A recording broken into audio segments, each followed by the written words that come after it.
I am dangling, and it is only my father's blood-slicked grip around my wrist that stops me from falling. He is on his stomach, stretched out over the rocky ledge. His muscles are corded. Sticky red covers his face, his arms, his clothes, everything I can see. Yet I know he can pull me up. I do everything I can not to struggle. I trust him to save me. He looks over my shoulder. Into the inky black. Into the darkness that is to come. Courage. He whispers. He pours heartbreak and hope into the word. He lets go. I know I'm always telling you to think before you act. But for the game to progress, Fizz, you do actually have to move a goddamned stone. I rip my preoccupied gaze from the cold silver that's streaming through the soul-barred window in the guardroom. Give my opponent my best irritated glare to cover the sickly swell of memory, then force my focus again to the polished white and red triangles between us. The pieces glint dully in the light of the low-burning lantern that sits on the shelf, barely illuminating our contest better than the early evening's glow from outside. You all right? Fine. I see Hrolf's bushy gray eyebrows twitch in the corner of my vision. I'm fine, old man. Just thinking. Sappers haven't got me yet. No heat to the words. I know the way his faded brown eyes crinkle with concern is genuine. And I know he has to ask. I've been working here almost a year longer than him, so he's wondering again whether my mind is losing its edge. Like his has been for a while now. I ignore his worry and assess the foundation board, calculating what the new red formation on the far side means. A feint, I realize immediately. I ignore it. Shift 3 of my white pieces in quick succession and ensure the win. Hrolf likes to boast about how he once defeated a Magnus Quartus, but against me, it's never a fair match. Even before the hierarchy or the Catenan Republic, as I still have to remind myself to call them out loud, ruled the world, Foundation was widely considered the perfect tool for teaching abstract strategic thinking. My father ensured I was exposed to it young, often, and against the very best players. Hrolf glowers at the board, then me, then at the board again. Lost concentration. You took too long. Basically cheating. He mutters, disgusted as he concedes the game. You know I beat a Magnus Quartus once. My reply is interrupted by a hammering at the thick stone entrance. Hrolf and I stand, game forgotten. Our shift isn't meant to change for hours yet. Identify yourself. Calls Hrolf sharply as I step across to the window. The man visible through the bars is well-dressed, tall, and with broad shoulders. In his late 20s, I think. Moonlight shines off the dark skin of his close-shaven scalp. Sextus Hospius. Comes the muffled reply. I have an access seal. Hospius looks at the window, spotting my observation of him. His beard is black, trimmed short, and he has serious dark brown eyes that lend him a handsome intensity. He leans over and presses what appear to be official hierarchy documents against the glass. We weren't told to expect you. I wouldn't have known to expect me until about 30 minutes ago. It's urgent. Not how it works. It is tonight, Septimus.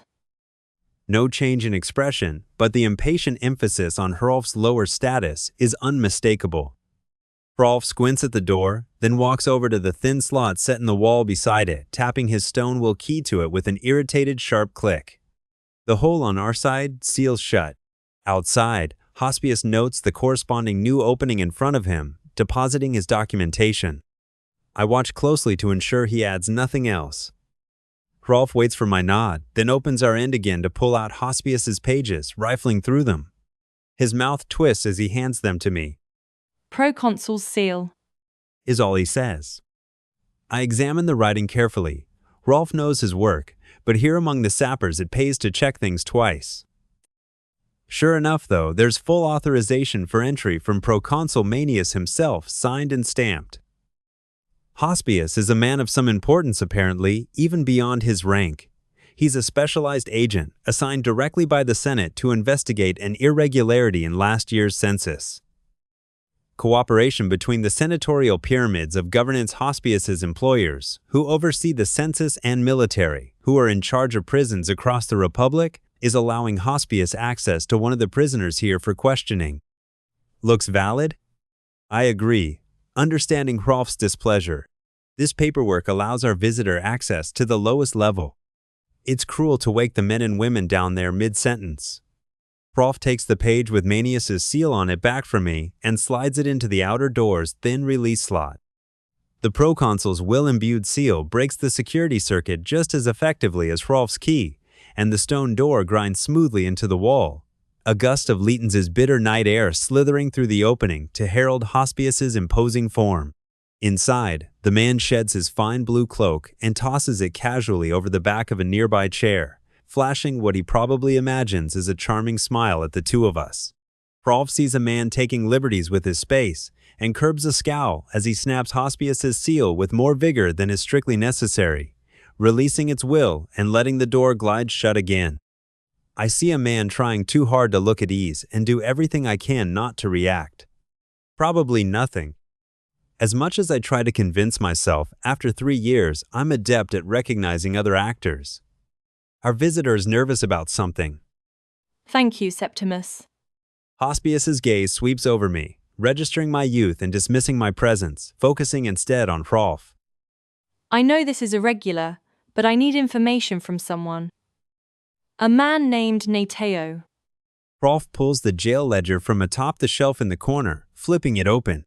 There are a few seconds of him tracing down the paper with his finger. Nateo, here he is. Deep cells, East 41. This, you wait here. He grabs a key off the hook and takes 3 steps toward the jail's inner door, just a regular lock on this one, but on his 4th, he stumbles. And when he rights himself, he peers around at me and Hospice with lost uncertainty. The expression's gone in an instant, but I know what it means. My apologies, Septimus. I forgot about your bad knee. I lie quickly, striding over and snatching the key from his hand before he can protest. It will be faster if I escort the sextus. Deep cells, East 41, you said? Hrolf glares at me, but I see his gratitude in the look. He knows what's happened, but probably doesn't even remember who Hospice is. My knee could use the rest. He plays along. If the sextus has no objections. None. Hospice waves me on impatiently. I don't think he's seen anything amiss. We enter the jail proper, and I lock the door again behind us, hiding a vaguely dismayed-looking Hrolf from view. A lantern holding a candle, lit at the beginning of our shift and now closer to a stub, burns on the wall. I unhook it and hold it high, illuminating the narrow stairwell down. Clean-cut stone glistens wetly. Watch your step. I warn Hospice. It gets slippery down here. I walk ahead of the sextus, too dim light pooling around us as we descend. My back itches with it facing him. I can't get his initial moment of affectation out of my mind. But his document, or at least the seal affixed to it, was imbued by Proconsul Manius, impossible to fake. And I know better than to press. So I simply have to hope that his nerves, and his attempt to hide them, are not from anything untoward. More importantly, I have to hope that whatever his purpose here, it will draw no attention to me. How long has your Septimus been like that? Vec.